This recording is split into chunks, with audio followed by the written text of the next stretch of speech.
Such a beautiful song. That is Kiwi artist Rachel Wilson on Rima. And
All right, how are we looking? Josh Beatty, welcome everybody. The pre-show for Trending well and truly underway, about 5 minutes or so until we go live with the rest of our radio listenership. But for those of you who've jumped in a little bit early, waiting patiently at the hold screen, what is it called? Is it called the hold screen?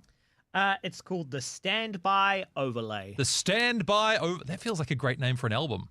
The Standby Overlay. Standby, or is that a good name for a band? Standby Overlay. Hey everybody, we're Standby Overlay. Opening for Oasis. Yeah, Standby Overlay. Overlay. I think it works. Hey, great to have your company, as always, on the YouTubes and on the Facebook. So, hey, if you're already in the stream, drop us a message in the chat. Tell us where you are in the country. We will give you a shout out, which is what all the kids want these days. We actually had a lot of feedback in the chat last week, so I want to see that build as we go. Tell your friends. I mean, what better thing to do on your lunch break? Don't talk to your colleagues. Join a live stream and chat with us. We're way more interesting. I mean, you can do both. You don't have to be exclusive. Like, you could grab your colleagues and get Force them to watch. That's true. You could be watching screens together, but with headphones on, because then otherwise you'd get feedback loops, wouldn't you? That's very, very true. So there are challenges. How are you, by the way? How am I? Yes, you look shocked by that question. Oh, it's just a hard pivot. I'm good, thank you. I just realized, we just kind of launched into this thing and... I've got an infected finger. Ugh. Yeah. I have to hold my whole hand out because if I show that one finger on the street, dare I we get in ask, trouble. But how did you... I wish I knew. Love a mystery injury. Love a mystery injury. I'm, unlike you, going to go to the doctor fairly soon. Oh, well, I'll have you know, I have somewhat mended my ways in that respect. I've been a little bit more ready to go see the doctor in recent weeks and months. Because of the lesson you learnt from after not going previously. 40-odd years of complete non-compliance. True story. This might be a bit morbid, everyone, but look, again, throw us something in the chat if this has happened to you as well. But Aki and I were talking about just different people that we knew and how health things start popping up and just trying to get into good habits. Because, like, right now, still relatively young in the grand scheme of things, but, like, just having that habit of saying, look, if you catch most things these days early enough, then you're going to be fine. And it's more often than not. Long story on this story, and I realize I'm kind of monologuing a bit here. When my wife was flying to London and back, she met this lady in the waiting lounge, in the, departure lounge, who was flying to Portugal with her husband's ashes. And they were going to do this trip together. But apparently a number of years ago, he went in for a checkup and he had a bit of abdominal pain. And the doctor said, you should go get that properly looked at and have a scan. And he didn't do anything about it.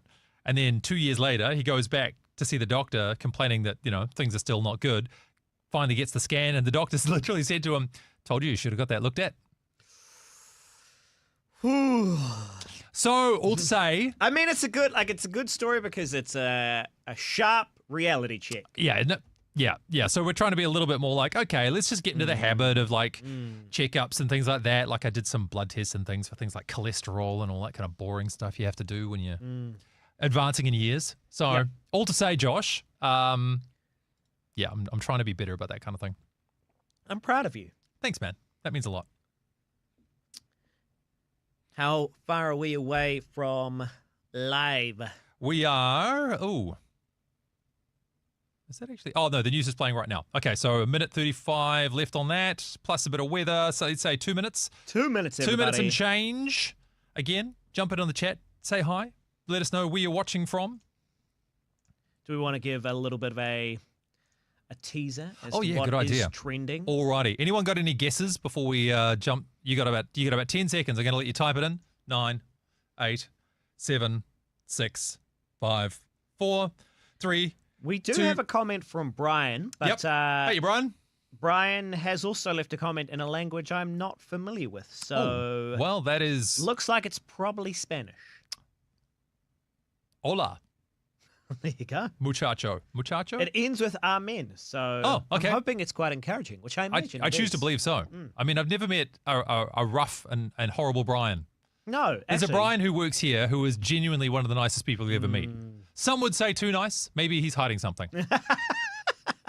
It's what they say, isn't it? Oh, he was always so quiet. Well, who knows what dark future Brian has planned for us all. Hi, Brian, if you're watching. Welcome to Trending, everybody.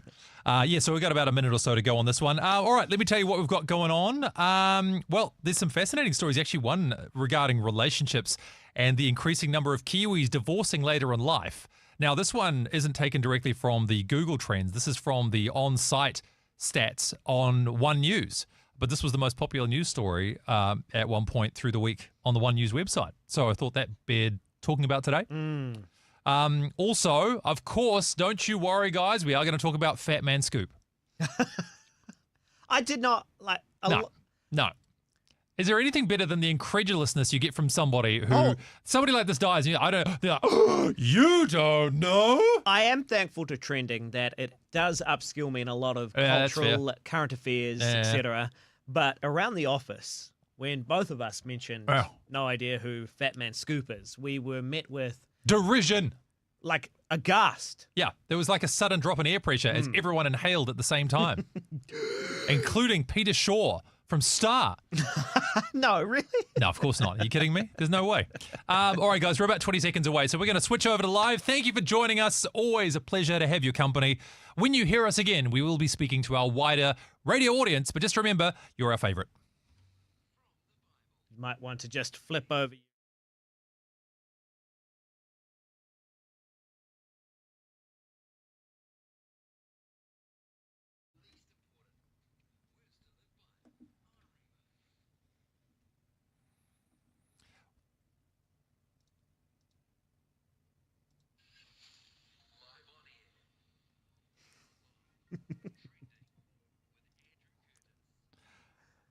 Never good when you start the day with a technical hitch, is it?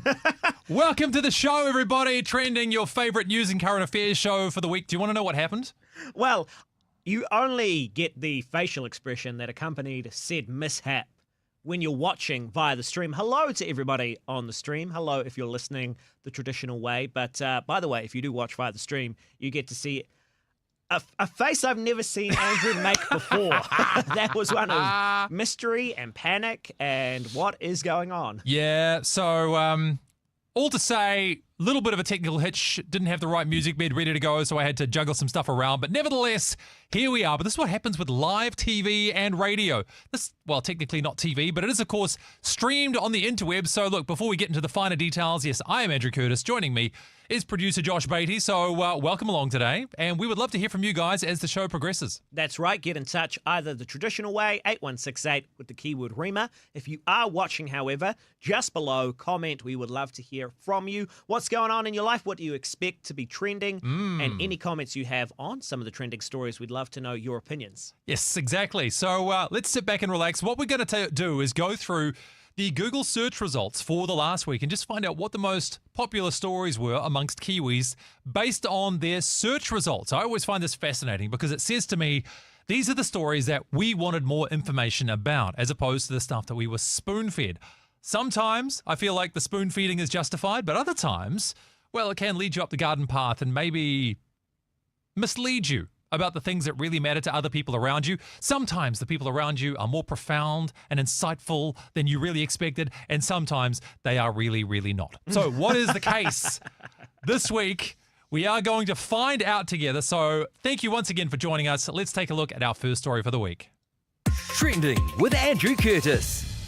So we're going to go all the way back to what looks like the 21st most popular story in the country over the week that was, and around 5,000 searches on this topic. But Daffodil Day. Daffodil Day. Very wholesome story to start with here. Feels like it was a little more low profile in previous years, or am I just maybe not plugged into regular media enough? Well, actually, the story we're about to get into and the video we're about to show you of the school celebrating Daffodil Day, they made a big deal of it, but maybe in the outside world, I suppose. I would tend to agree with you. I didn't notice Daffodil Day happening. Yeah, maybe less coverage than in previous years, a lot more things fighting for our attention. We can talk more about this, of course, but before we do that, let's take a look at this great story. And this one comes to us courtesy of the Otago Daily Times. Bringing a bright dash of colour to the area. Pupils and teachers at Waimati Main School have spent the week getting ready for Friday's Daffodil Day. Staff say the day of celebrations helps strengthen the bond between the school and the community. Obviously, cancer affects a lot of people, and a lot of our children and our staff have been affected by cancer in some way. So we really wanted to give back to the community, and caring is one of our school values, so we thought it would be a good way to link in with our school value. This year's Daffodil Day events include a dress-up parade in the morning and a best decorated classroom competition to be judged by Waimati's Deputy Mayor. Special school discos are scheduled in the afternoon for both the younger and older pupils, which teachers say they're amped for. Statistics reveal 1 in 3 New Zealanders could be diagnosed with cancer at some stage in their life, and Waimati School was keen to do more to acknowledge the day. This time we thought we'd go a bit bigger and do lots of activities and really celebrate it and really make everyone aware, make all the children aware of what it's for and what we're collecting money for, and make a big deal of it this year. The community's being invited to watch the dress-up parade and admire the decorated windows at the school, as well as checking out the disco. Daffodil Day is an important annual fundraiser for the Cancer Society, with events set to take place across the country on Friday. In Waimati, the South today. So there we have it, a story courtesy of the Otago Daily Times. Can I say one thing as an aside to the main body of our conversation right now, is how cool it's been to see more of these kind of videos popping up from different regional centres around New Zealand, like smaller local newspapers still sending out people to record video content like this and perhaps record the audio in an airplane maintenance hangar. But otherwise, I kept looking around thinking that something had been left on somewhere, and I realised that was just coming through. That wasn't you, by the way, at home, listening on your radio or maybe through your computer speakers. Unfortunately, that was the audio that was coming through from the story. But having said all that, Josh, lovely, heartwarming story. Very heartwarming, a heartwarming story, very wholesome story to begin with. Certainly striking, though, to hear 1 in 3 Kiwis in their lifetime will be diagnosed with some form of cancer. That's staggering. You know what I heard from my GP the other day? Went in to do a general health checkup, all that kind of stuff. And because I'm over 40 now, you start to talk about things like prostate cancer and things like that. Mercifully enough now, of course, lads, if you didn't know, you can test for it with a blood test. So the old method, no longer required. But she said to me that you will get prostate cancer at some point in your life. No. I was like, what? What? Now, I have heard it said that things like prostate cancer in particular, or cancer in general, are diseases of old age. Like the older you get, the more likely you are. Of course, we probably all know somebody who has tragically been affected very young, could even be a child. But as a whole, as with most illnesses, it's more of a disease of old age. So because we live longer, we get older, therefore likely to experience stuff like this. Yep. But first time I'd ever heard of it being like a dead set certainty before. Yeah, I mean, I'm not going to lie. It's a little bit confronting. Is there any silver lining to the delivery of that news for you? Did she say, was there a follow-up to just that bombshell? Well, it was brought more in the wider context of my wife and I in particular trying to be a little more deliberate with health checks and stuff. Because it's a fine line, right? You don't want to get become so much of a hypochondriac that, every sneeze and sniffle, you're like, that's it, check me in for an MRI. But at the same time, we'd had a couple of encounters with people in the last little while who had experienced either serious health complications or even the death of a loved one because they'd gone the other way and been like, oh, it's just nothing. I'm not going to do anything about it. I'm not going to check in on it. And let's be honest, it's more often the guys. So we just thought, well, look, why don't we try and get some good habits here? And, even if we're paying, $100, $200 once a year to go in and do a bunch of blood tests, just some general health checkup stuff, maybe that's the right way to go. Yeah, I wonder if anybody listening or watching right now has any similar stories, because if you missed the pre-show, by the way, if you are streaming us, hi, good to see you. But we were talking about this actually in the pre-show quite coincidentally, and if you've got any stories similar of health concerns and maybe left too long or making sure to get that checkup in time, because these stories are often, as Andrew's story testifies to, very helpful for others to hear, yes, you know what? I don't need to make that mistake myself. I'm going to follow up and get a checkup. Yeah, so get in touch with us, of course. You can leave something in the chat or send us a text today as well.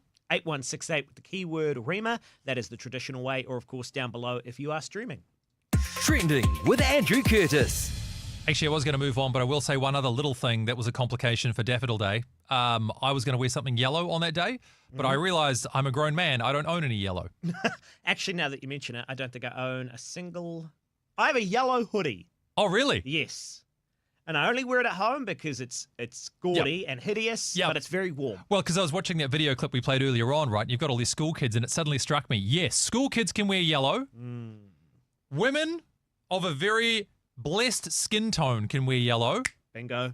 You need to be, look, God bless you. If you can wear yellow well, I applaud you. If you're watching the stream, you can understand why Andrew and I cannot. We are not yellow wearers. My wife, on the other hand, can wear every colour in the world, and it's very annoying. So let's move on. Trending with Andrew Curtis. And let's talk about the story that was actually the number 19. Now, this is something of a follow-up to a big ranking news story last week. Maybe not quite as popular this week around, but Oasis tickets. Yes, the Britpop band Oasis, they were your number 19 in the country over the last week. 5,000 searches plus for Oasis tickets. Yeah, now there was a little bit of drama when it came to Oasis tickets, as it's almost a bit of a tongue twister. Oasis tickets. tickets. Yeah, you're right. Too many S's. That's the problem. But there was a little bit of drama. People weren't able to get tickets, basically. Yeah, and also, too, a strange parallel between Oasis tickets and Uber. So we'll see if that was something that was talked about here on this bulletin from 3 News. Oasis fans could receive the news they've been waiting 15 long years for. Rumours of a reunion that began at the weekend went into overdrive overnight after a cryptic message appeared on their website, teasing an announcement at 7 o'clock tonight, New Zealand time. So what's the story? ITV's Sam Holder has more. Missed opportunity, by the way. What's the story? Morning Glory. Like, that's an Oasis song. Right there. It was right there, Sam. It was right. All you had to do was swing through the line. You missed it. Anyway, moving on. The Gallagher brothers on stage for one of the final times. The tension, resentment etched on both their faces. A month after this gig in 2009, Oasis were no more. And so it seemed for the past 15 years. Until this cryptic video was posted by Noel, Liam and the official Oasis social media accounts.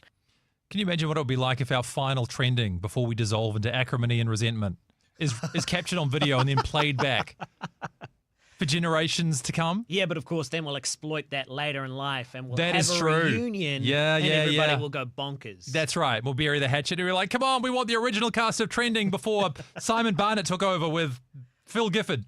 Written in the style of the band's logo. It would be a fantastically amusing disappointment if it's just like a new T-shirt had come out, wouldn't it? After all this. But it's obviously the show, isn't it? Over the past 15 years, rumours of a reunion have come and gone.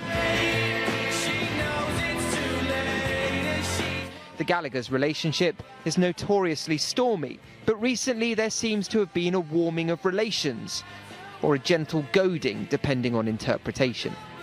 You know, I think we were a proper band, and I think we need a good band like that. You know? The ball's in his court, man. I dare you to call me, and you won't call me, because if you do call me and I go, actually, that's a good idea. Actually, that might work. Then you've got to be in the same room as me. Clearly, someone has made a call. For many young fans, their only option until now has been cover bands. We see people at our shows, 14, 15 years old, right at the front of our shows, singing every single word. For them to go and experience Oasis in the flesh would be fantastic.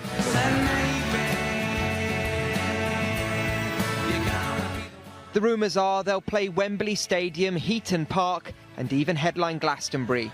Yes, we've heard it all before, but this time, it seems no one really has a doubt. So there's the story that was the number 19 in the country, Oasis tickets.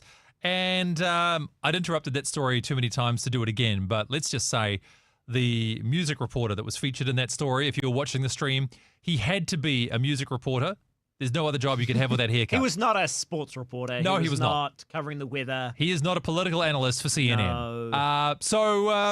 No. This isn't the only dimension to this story, though, because there's a bit of follow-up a little bit later on in the week about some strange goings-on with ticket prices, and I think what amounts to the ticket equivalent of the way you can get surge pricing for Ubers.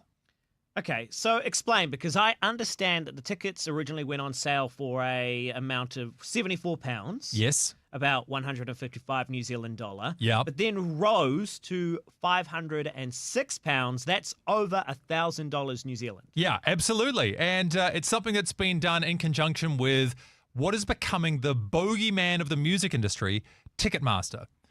You might recall that name from Taylor Swift and her concert. There was a lot of displeasure, shall we say, about the way ticketing was handled for her shows. So It's these guys again. Whenever you hear something horrific happening with tickets and availability and pricing, Ticketmaster's usually in the thick of it all. So they implemented something that scaled the price of tickets to the demand. That basically meant that the tickets were able to scale according to the demand for those tickets that's available. Now, the thing is, Ticketmaster have come out and said, oh, well, this is all negotiated with the artist ahead of time anyway, so it's not like it's just our fault. Maybe. Yeah, but already that's an omission of guilt. It's just trying to spread the guilt away from being solely focused on you. Yeah. I love how they tend to paint this kind of thing as like a public service as well. Yeah. It's like, hey, look, it's our way of managing demand so that the people who really want to be, we don't want to charge you 5 times the amount of that. We don't want to do it. But it keeps it's it not up to us. exclusive. But there are people out there who want to go, and we just want to make sure that we make as much money out of them as we humanly can. Trending with Andrew Curtis. So let's move to something that's a little bit cheaper, Netflix. And on our entertainment section this week, we've actually got a couple of options to talk about. But yes, the first being a Netflix-related story, and Chaos with a K. Chaos was your number 13 news story in the country, Josh. Yeah, so Chaos is a new Netflix series starring Jeff Goldblum, once again being Jeff Goldblum. He's playing Zeus, okay, the Greek god, little g, but he is just Jeff Goldblum. I wonder if somebody's made a YouTube video tracking the progression from when Jeff Goldblum stopped playing other people and just started portraying Jeff Goldblum. Yeah, Jeff Goldblum Zeus wears a blah, suit. blah, blah. Jeff Goldblum wears glasses. Jeff Goldblum, etc., etc., etc., etc. Yeah, okay. Professional quirky guy is effectively his role. Now, this series is certainly one that is rather dark. It is one that is rather hard-hitting, a very dramatic, gritty and modern retelling of the story of the Greek gods. I won't play the trailer for everybody because it's got a lot of expletives, shall we say. Right, I see. But I did find a review by a YouTuber that I thought would give us a little bit of insight. Okay, well, look, this review's about 10 minutes. Yeah, let's not watch the whole We probably thing. aren't going to do the whole thing, but we'll just give it the first few minutes to get ourselves a bit of a taster, and then we'll come back. But, of course, in the meantime, I mean, let us know if this is the kind of show that maybe you're keen on watching. Tickles your fancy, let us know, 8168 with the keyword REMA, or, of course, if you're watching via the stream, as a few people are, we can see. Leave a comment below. What do you reckon around Chaos? What's up, Netflix fans? Chaos is a contemporary retelling of some Greek mythology starring Jeff Goldblum. A lot of stuff happened. Let's discuss. Mortals, I made you. And this is how you repay me. All right, Zeus is freaking out a little bit because on Earth, 6 humans, unaware of their importance and their connection to each other, learn that they are component parts of an ancient prophecy. There's a secret going on with the gods. They're trying to uncover that secret, although at first, they don't even realize how important they actually are. And the world that we are living in here is a strange one, it's a crazy one, but admittedly, after the first episode, it was an interesting one because there are so many things that make this kind of stand out from the crowd, but at the same time, it does feel kind of familiar. And let's start with Jeff Goldblum. Now, Austin, is he going outside of that box, doing something different? Is his version of Zeus not what we expect it to be? No, No, it's Jeff Goldblum. He's great at it, and I love it. But admittedly, he's not doing something different here. Now, that brings the entertainment factor up because what Zeus is going through here, there is a plot to overtake him. So he's a little paranoid. He's still eccentric. He's still, he has those quirks that you expect Goldblum to bring. But there's something going on in that first episode. You're like, something is not right. He has all of the power in the world, but he knows there's a chance that could come to an end because of what's going on in the background here. He has a lot of children, a lot of people he's trying to reach out to. No one wants to talk to him. Was he a jerk this whole time, Zeus? What are you doing? And everyone above and below, we also have Hades. And what's going on in Hades, first of all, stylistically is awesome. We'll discuss that. But second of all, it's a little chaotic down here. It's a little chaotic up there. And so the unrest down below and up high is causing a little bit of chaos to where Odin's on high alert. Hades is like, what's happening? I don't know. And this prophecy that we're dealing with is fascinating because it puts a lot of the gods on high alert. Some of them are just kind of nervous, and there's a sense of unrest that every time we go up and see what's going on, it's a little chaotic. But you also have those like Hera who are just more normal about the entire thing. Now, in the middle are the humans, and the humans are given this destiny, and the way this fantastical version of Earth is handled is fascinating because of the way that they look up to and treat gods, but also those that are very opposed to that. So we're dealing with themes that obviously hit on religion here and how people handle being controlled in this way, but also what if you just knew exactly what was going on? Would you treat these gods like celebrities, or would there be a little pushback by some people? And we get to see all aspects, all routes of what would come from living in a world like this, which I thought was really fascinating. And then you have those who are given this destiny, this prophecy, if you will. They don't realize they're a part of it. All of a sudden, we are. So how do we go about this? And is what we are given, is this actually a thing? And so spending time in these worlds, getting to know this plethora. All right, that's enough of that. Interesting, though, from the perspective of how topics of divinity and gods and divine intervention keep reappearing in the world that we live in these days. Now, of course, you might be shocked to know this story not completely compatible with a biblical narrative, but nevertheless, some themes that the reviewer there talked about, which are universal. And I think in some ways why this show can be such a great way of engaging with what the world is doing, because we find out these are the topics that people are interested in. These are the things they are curious about, and what are the implications thereof. Oh, yeah. I mean, it even strikes me going back as far as even Almighty, Bruce Almighty. Yeah. That was not a Christian film, but certainly with a lot of Christian ideology held within it. And there's a curiosity about divinity and about, I mean, regardless of our religious beliefs, regardless of whether or not we call ourselves Christians, everybody as they walk through Earth is going to have those thoughts about what is going on. And here we see it playing out in a narrative that Netflix is using to create some art, make some money. Yeah. But there's a reason that there's an appetite for it. Always. Yeah, great point. Great point. This idea of prophecy as well, the sense of meaning and purpose, and is my life preordained or do I have choices therein?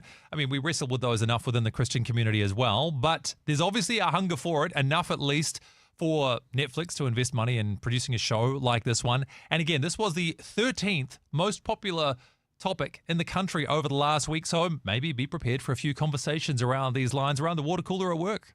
Trending with Andrew Curtis. One more entertainment story, though, but we've got to skip a little bit down the ratings for this one. And it's a name that, Josh, you and I were shocked, mortified to discover. Heartbroken. Fat Man Scoop. Fat Man Scoop. Not to be confused with Scoopy Fat Skinny Man. Man Swipe or Moderate Man Glide. No, this is Fat Man Scoop. I actually feel bad for joking about it now because the news story was that he's no longer with us. Yes, a popular rapper in conjunction a lot with T-Pain, I believe. But again, don't quote me on that. I mean, you could because- literally say anything right now. I'd be like, interesting. Okay. I do know yeah. that Missy Elliott worked with him, who equally may be completely unknown to many of you watching right now. But I tell you, Missy Elliott, big deal. Yeah. So there is a bit of a news update on this front as well. And for this, we go to WTNH News in the USA with their breaking update about Fat Man Scoop. We begin with breaking news at this hour. A scary situation for concert goers seeing rapper Isaac Freeman, also known as Fat Man Scoop, in Hamden. News 8's Bob Wilson is live at Hamden Town Center Park with what happened tonight. Bob, a scary situation indeed.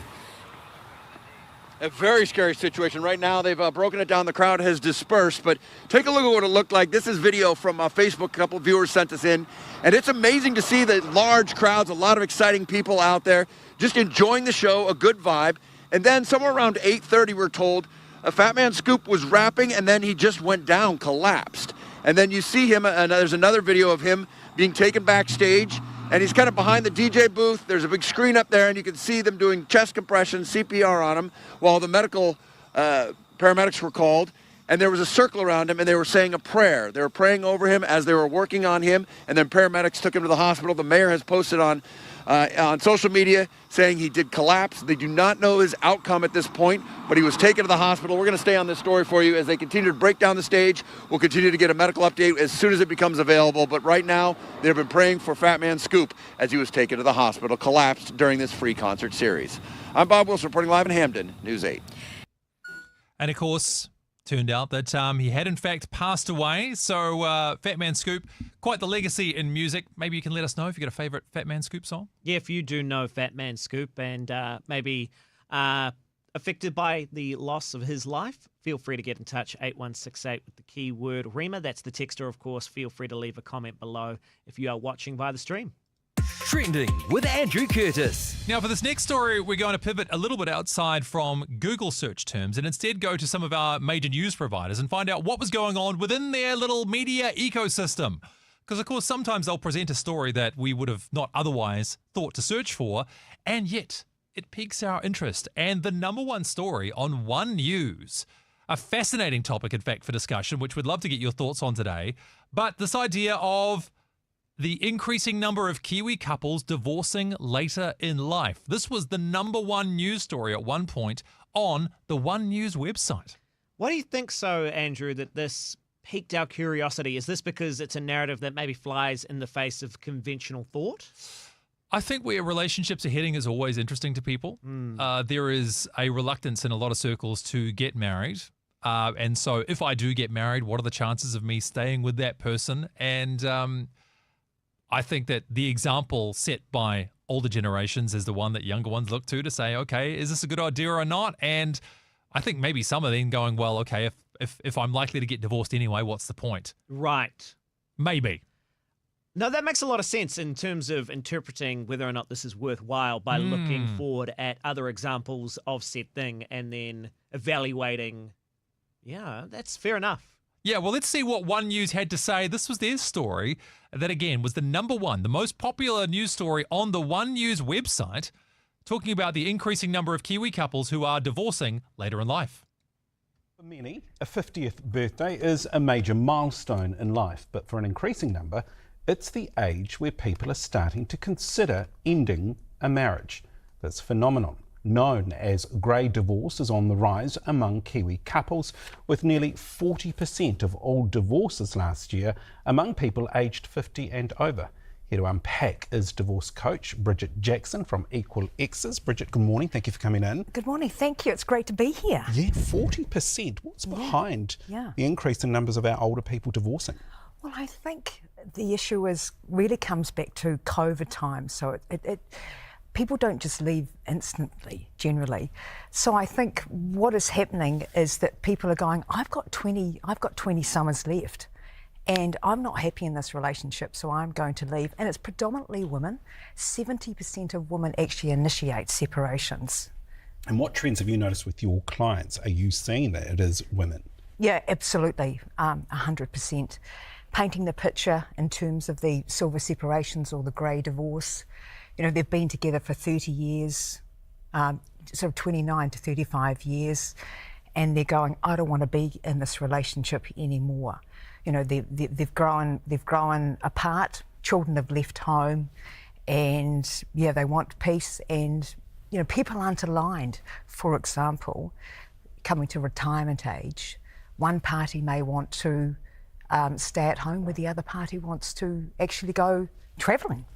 It's interesting you mentioned children, because I can't help but think, should you stay in a marriage because of kids, and have these folks realise that after the kids have left home, we have nothing in common? I mean, are you seeing anything along those lines? Yeah, absolutely. So a lot of people think, well, it's better for us to actually stay in the relationship for the sake of the children, whatever age that is, and actually that can have massive ramifications. And adult children get affected massively, because they are going to, what I see is a lot of adult children actually need to emotionally support their ageing parents, their older parents, through this process. There's also lots of issues in terms of financial stability, family security, and you know, worried about their parents in terms of, because they're older in age, what is that going to look like, particularly because of retirement, splitting assets, whatever that looks like. Absolutely. Yeah. Bridget, I want to talk to you about what you mean with your terminology, women walk away syndrome. Yeah, absolutely. What does that mean? So, I'll give you an example of that. This is once again women who are the initiators of that, and they're feeling the pressure of the emotional and mental load in the relationship, and they just go, I've had enough, I'm out of here. Done. And that's it. They just have that light bulb moment. Yeah, absolutely. And they just leave. And that's why it's really important that anyone needs to prepare for separation. And that's one of our roles as divorce coaches, is preparing people to separate. Because the stats, 1 in 5 women end up in poverty after separation. 5 out of 6 women end up in a worse financial situation in terms of separation. And taking into account someone who's in their 50s plus, potentially have only been working part-time or haven't worked. There's the unequal pay. A lot of women too that I see in my business, I would say 75% of women have no idea about their finances. 75% of women? Absolutely. Mortgage, I don't know what the mortgage is. I don't know what he earns. Yeah. It's a real stat. All right, so what's your advice to people who are listening to you right now? What would you say to them if they are considering a divorce? You need to prepare for separation. You need to educate yourself. It's not about running off to the lawyer in the first instance.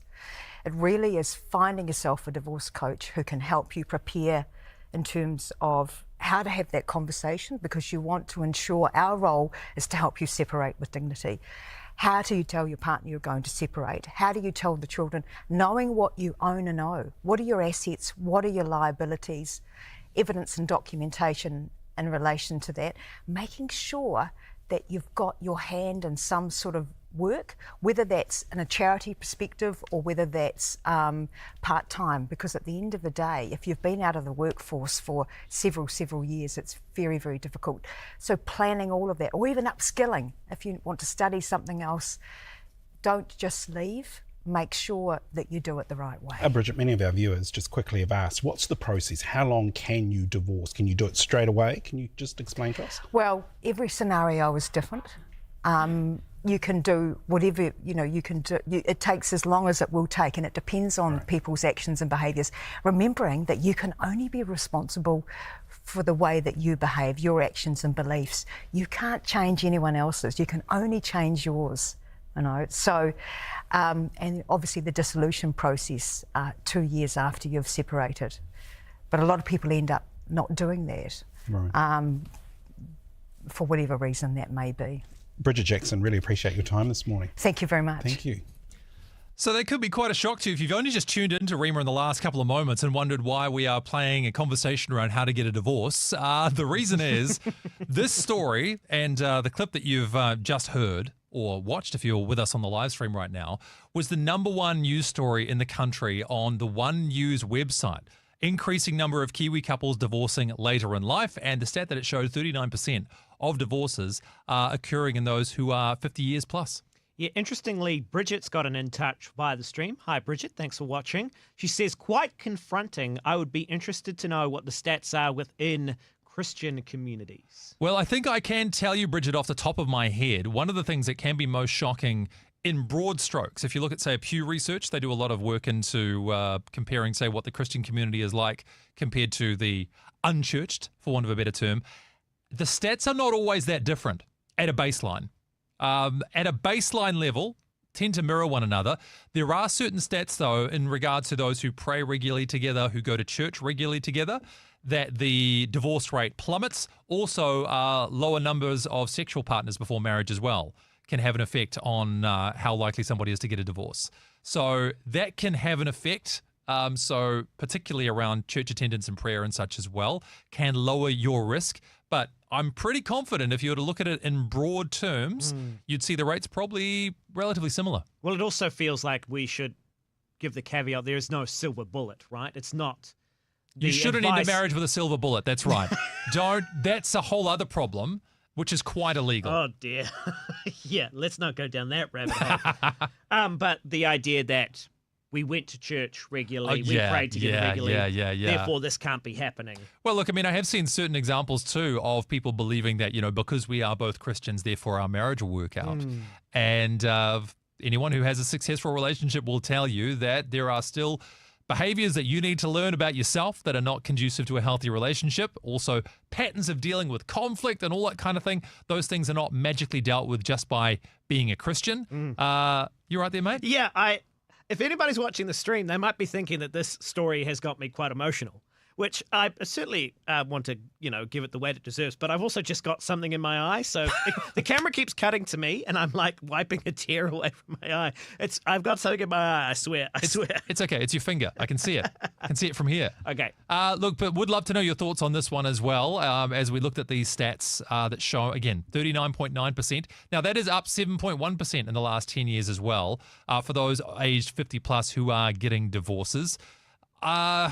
I mean, what else comes to mind here? The way in which we're approaching these relationships. I think maybe one of the challenges we hear about a lot is, of course, people who focus particularly on children. But it was really interesting to hear, too, the perspective on how divorces affect adult children. Yes, yeah. You might be thinking, I think the logic is, if we separate now, it's going to have a heavy effect on younger children. Sure. Because they won't be able to understand. But adult children, they will be able to grapple with this because they are much more emotionally mature.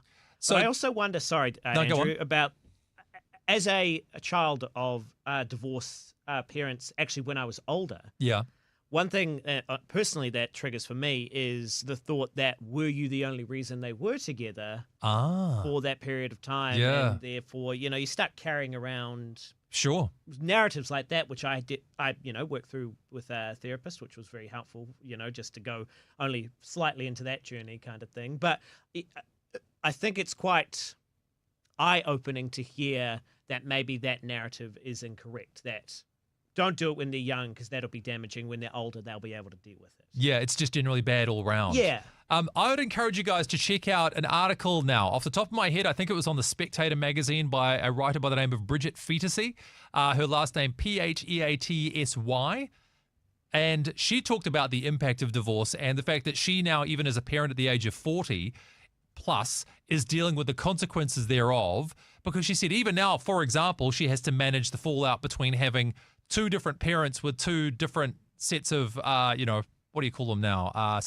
Stepmothers, stepfathers, or whatever it is, and managing the emotional arrangements between the two of them, that they can't all be in the same room together. Because, of course, this idea of there being a, what's the word?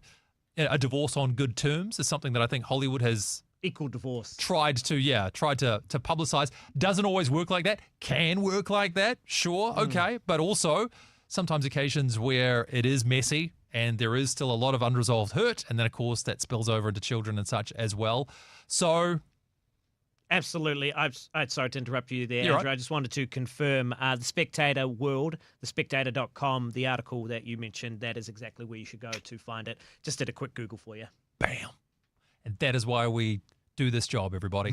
So Interesting for you to review that as well. Let us know your thoughts. Maybe this has triggered something for you as well. What comes to mind? You can always share your thoughts in the chat with us today. Absolutely. Down below, either watching on YouTube or Facebook. If you're looking for the stream, by the way, rima.co.nz. But if you are listening traditionally via the radio, feel free to text on through 8168 keyword Rima. Would encourage you to check that one out. Once again, it's on One News. It was one of the most popular news stories from the last week, but talking particularly about the increased number of Kiwis divorcing in later life.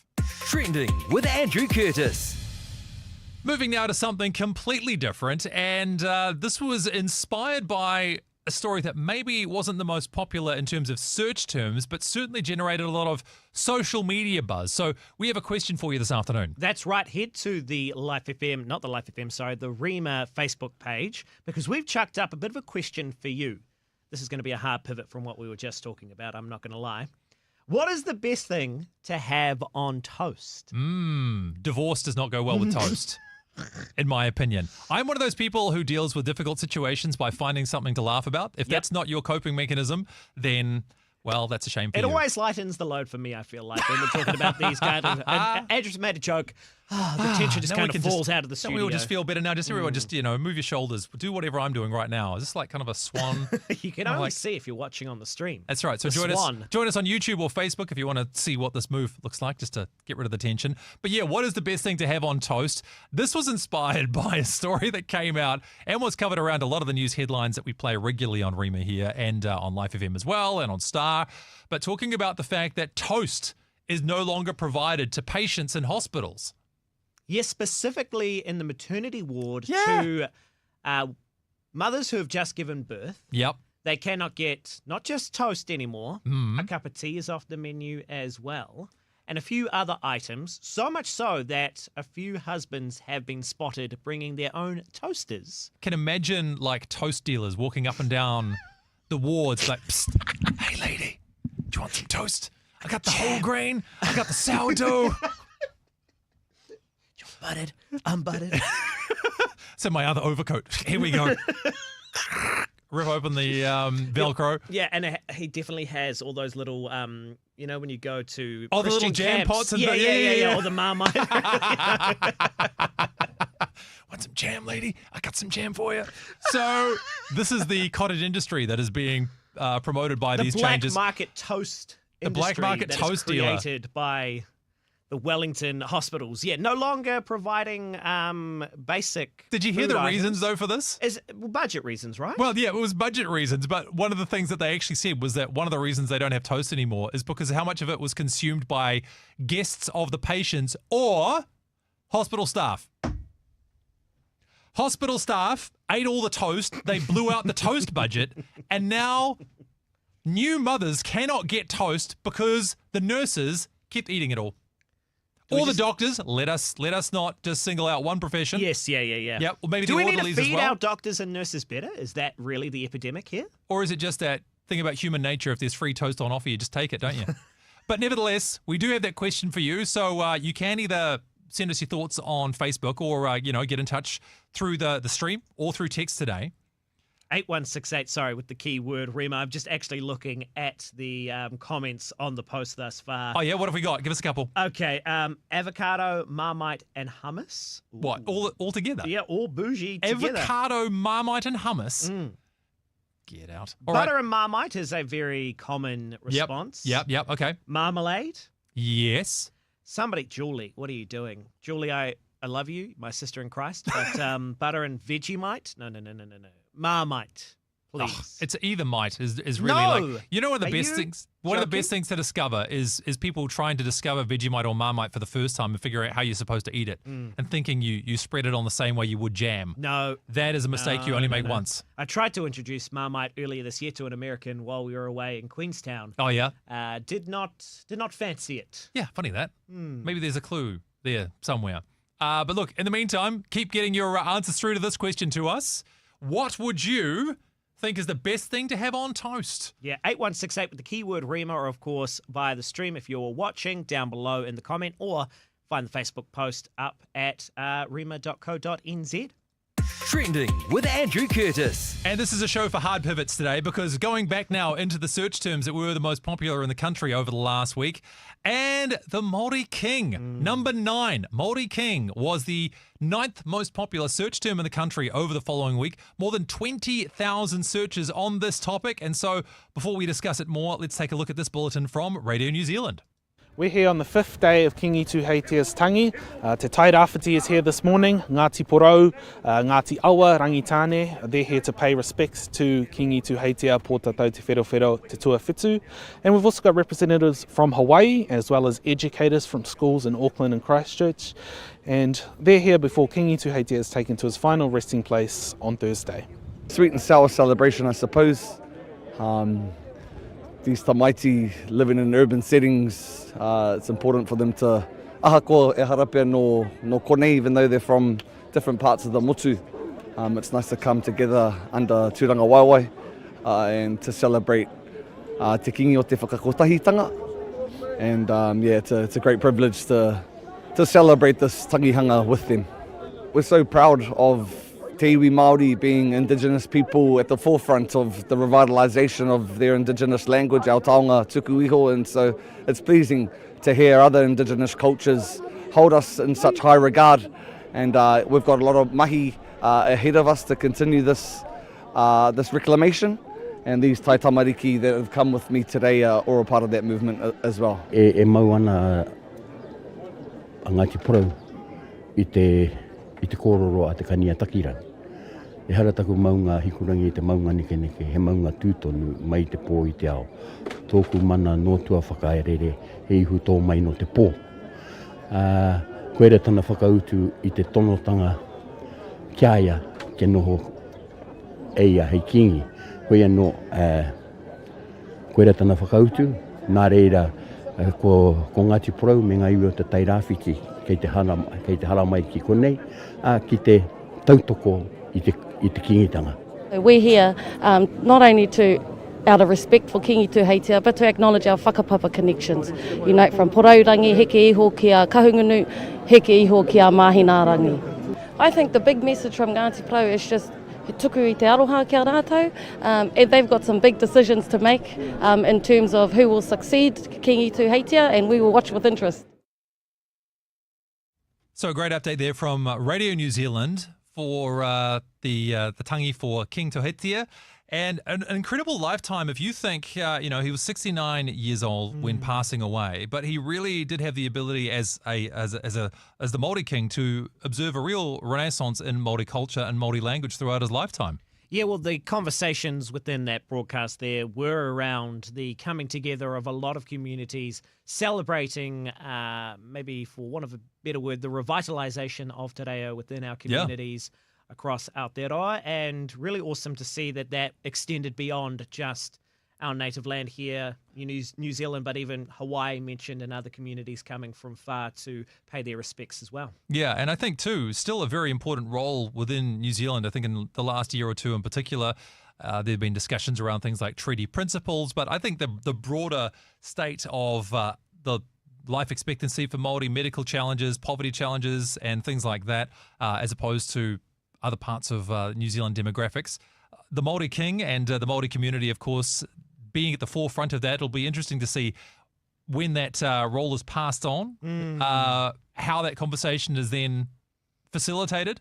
There are, of course, different perspectives as well on how that conversation should even be had, how people should be engaging with our current governments too. And so in the meantime, though, no surprise to see that the Māori King, of course, one of the most popular news searches in the country over the last week.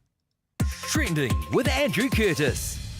Skipping ahead now, though, to the second most popular news story in the country over the last week. And of course, maybe it was a last-minute panic from those who realised, oh my goodness, this Sunday, it is Father's Day. Yeah, sometimes the trends reveal a lot to us, but other times they leave us with more questions. Yeah. And I have a few questions in this regards. Go on then. Because why are people going, is it as you said, they are going to Google and they're not typing in Father's Day ? Just Father's Day. Yeah. Maybe is it to do with any celebrations happening in conjunction with Father's Day, or they are literally asking, Father's Day? Oh, this Sunday? Yeah. Oh dear. Okay. Look, I have earned the need to be reminded about important family gatherings within my family, partly because of these things sneaking up on me. And Fair. so I can absolutely see a situation where I probably even did this week at some point go, Father's Day. Wait, is that this weekend? Admittedly, hopefully it was on the Monday. Yeah, not so close. As opposed to, the Friday afternoon or something like that. But absolutely can see myself being like, Father's Day. When is Father's Day? Because you learn after a while, don't you, with the Googling? You don't have to put things like when is. That's a very you good can point. You just learn Father's to be Day. much more succinct. It's probably one of the biggest tells about the age demographic of who's doing the Google searches is how long the searches are. Dear Google, Google, when is Father's Day? Yours Thank sincerely, you. Andrew Curtis. God bless. So no, but of course it was on Sunday after all. And it did get us thinking about the eternal question, what is the best Father's Day gift? Because there's really two items in particular. When Father's Day rolls around, you kind of flip a coin, don't you? Or maybe you bundle these two things together. But Josh, socks or undies, which is the premier Father's Day gift, or do you have to have them all bundled together? Well, I'm not a father, but my preference would be undies. Okay. Just because I always need them. Always need them. I mean, you do always need them. That right? is true. You constantly need them. Not saying I always need new pairs, but a fresh cycle coming in as a gift each year. Yeah. Is really helpful. Well, I also realized too, there is a broader complication here too when it comes to gifting of said items, that you can buy socks for a colleague and that's fine. Or a friend. Or a friend, sure. You can buy socks for a friend or somebody you don't know very well. If you have one of those office Secret Santas or something like that, right? Yep. If you get socks for somebody, admittedly, bit of a lame gift. You know it, I know it, let's move on. But you can do it safely. However, I defy you to find me a single person who has the courage to genuinely buy underwear for another colleague. Well, yeah, undies for anybody that's not a family member. Yeah. Even if it is, well, when was the last time I got undies? I mean, admittedly, when I was still living at home and, maybe even a uni undies student. for your brother. No, that's true. That is true. But undies from your parents. Yeah. Or fine. vice versa. Like undies to your parents, to your dad. Undies to your dad, never undies to your mum. That's a very good point. It's a very good I feel point. uncomfortable even having those words left my mouth. Anyone who's ever bought undies for their mum, dare I say it, this is what the chat is for. Put your hand up. I dare hard you. to remain anonymous in the chat. Exactly. Put your hand up. People of New Zealand, you can always text us anonymously if you want. 8168 keyword. Have you ever had the courage to buy undies for your mum? Oh, gosh. Oh, no, that doesn't feel good at all. Moving on. Trending with Andrew Curtis. Woo! We're deleting that off the stream when it goes up later on, aren't we? No, we're not. No, we're not. We have the courage. This is live radio, live streaming. That's what it's all about. Most popular story, though, and I thought I was free of the Olympics. However, in this case, I will make an exception because the Paralympics, that was your number one news story in the country. And so with only a few moments to go, there's an incredible story, in fact, of the armless archer at the Paralympics who has captured the world's attention. So have a look at this as a bit of a heartwarmer for you today. Nami of Korea. And Devi straight through to this round, getting the bye after finishing in the top four. She is an amazing archer, Sheetal Devi. At such a young age, only 17 years old. Silver medalist at last year's World Championships at the age of 16. Oh, what a start for Devi. 17.